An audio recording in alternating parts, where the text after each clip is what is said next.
Hi YouTube. It's been a while since I've been on. I've had a lot of stuff going on, personal stuff. We'll get into that in a minute. And sorry my cheeks look so. I had my wisdom teeth cut out yesterday. But I was watching some girls I follow all the time. And they inspired me to start my own trying to conceive videos. I have been pregnant before, but we'll get into all that in a minute. But their names are Mel and Nedza.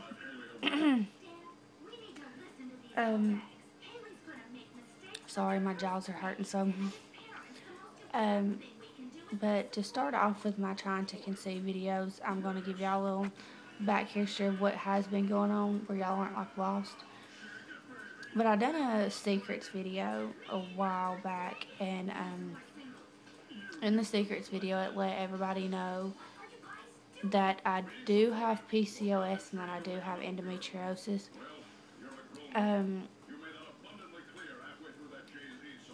Which makes it hard to conceive. But so far, by the good Lord, I haven't had to have any medicine or anything to force it or anything. But to start off with, the first time I conceived, it was back in June of last year. Me and my husband have been trying, for a couple of years now, and that was the first time that we had conceived. I went to my first doctor's appointment, or my first OB appointment. I really didn't like him. He only asked me 3 or 4 questions, and then that was it, and told me he'd see me back.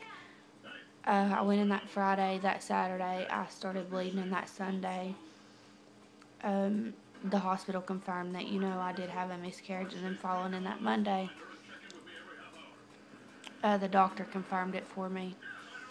I was 5 weeks exactly when I had my first miscarriage.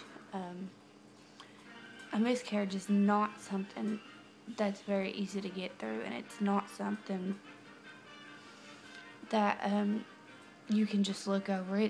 It's hard, and I battle depression anyways, and which makes it even harder because it just felt like I had nothing else to live for and that I was done. And when I went back in, and the doctor confirmed it, she told me that I would have to wait 3 months to get pregnant again to give my body time to heal, and that was it, and told me that she hoped to see me back. Well, we waited the 3 months, and I just wasn't ready to try again. I wasn't ready to have to go through that again, not knowing if I was going to have to go through that again or not. Well, in February of this year, I found out I was pregnant again. Oh, I was ecstatic again. I was happy. My husband was happy. We didn't tell anybody. The first time we told a couple of people. Or we told a lot of people because, it was our first baby and we was excited. This go around we didn't. We told his mom, my mom, and my youngest sister, which is just like my best friend. And that's the only people we told because we didn't want to have to go through telling everybody again, if things did go bad. Well, I made it 5 weeks again, or I was a couple of days shy from making it 5 weeks, and we lost this one. Which this time I was using a different OB, and it's hard. I prayed every night that I would not have to go through this again. It's still hard to talk about, even my first one. So it's really hard to have to go through, and all you ladies out there that's ever had to go through this, y'all understand. The pregnancy that I just lost, it hurt, and it hurt bad. But, sorry. But I didn't fully attach myself because I didn't want to have to go through all this again. So I figured, if I didn't fully attach myself, it wouldn't hurt as bad, which is, that's not the case. It hurts just as bad, no matter if you attached yourself or not. So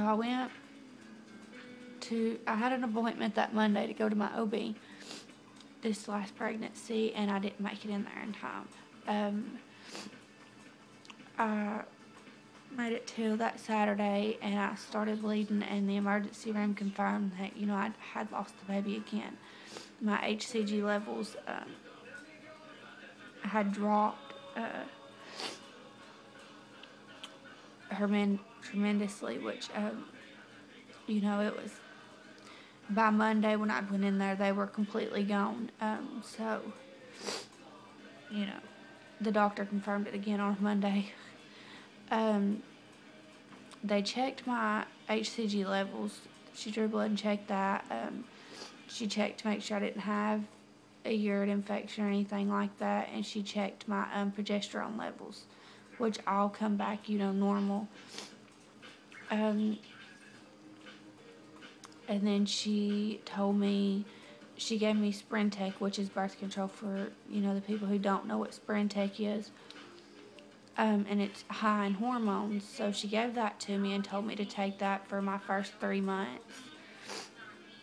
Because, again, I have to wait the standard 3 months to attempt to try again. That's if we, do choose to try again, which I don't know how I'll feel at the 3-month point or not. And she told me to continue taking my prenatal vitamin that I'm taking now. Sorry, I gotta take a drink.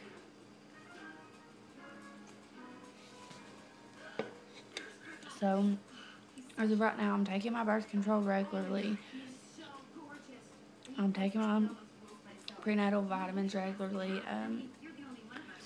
I have to go in May the 16th to see and to talk to the doctor about what me and my husband can do to carry to full term. Before my first pregnancy, I'd had my tubes checked because I'd had a cyst on my ovary, which I didn't know if that, they'd left any scar tissue in my tubes or anything like that. So I had my tubes checked. I had numerous things checked, before we got pregnant the first time. And then the second time, so far, I'm keeping it together. It's a battle every day to keep it together, but I've got to do it. And it hurts me just as bad as it does my husband, even though, he's a man. For some reason, men don't like to show their emotions, but we're trying to keep it together for both of us. He's trying to keep it together more for me than, me keeping it together for him. But I do have to go back the 16th of May, and she said we would talk about what we can do to carry to full term, and she did tell me that when I do get pregnant again, the first day that I get a positive to be in there because they want to do more blood work and tests, and she told me that the hospital couldn't do those tests, so she wanted me to go in. So far, that's all we have to go on. At this moment in time, that's all we have to go on. But, I wouldn't wish for my own enemy to have to go through one miscarriage, let alone 2 miscarriages. It's really hard to have to go through.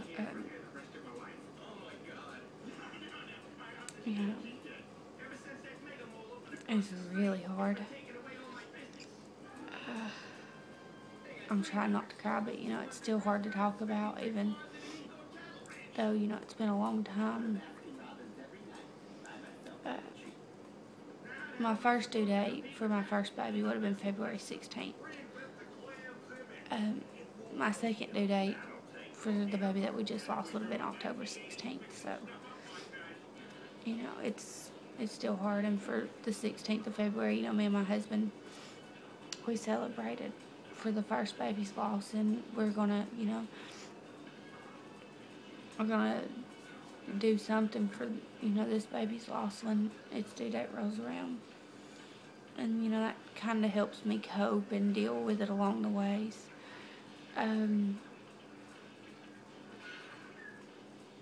But if y'all have any questions,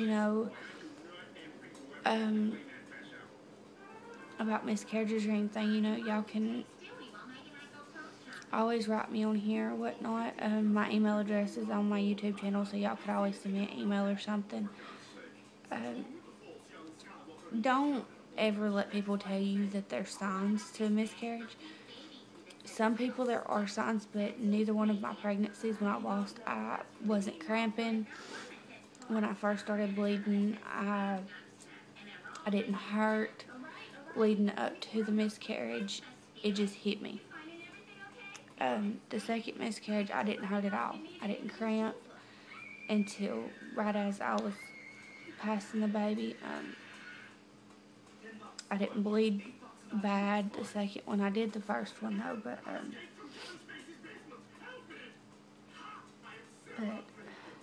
if y'all ever need somebody to talk to, I'll try my best to kind of give some insight on everything.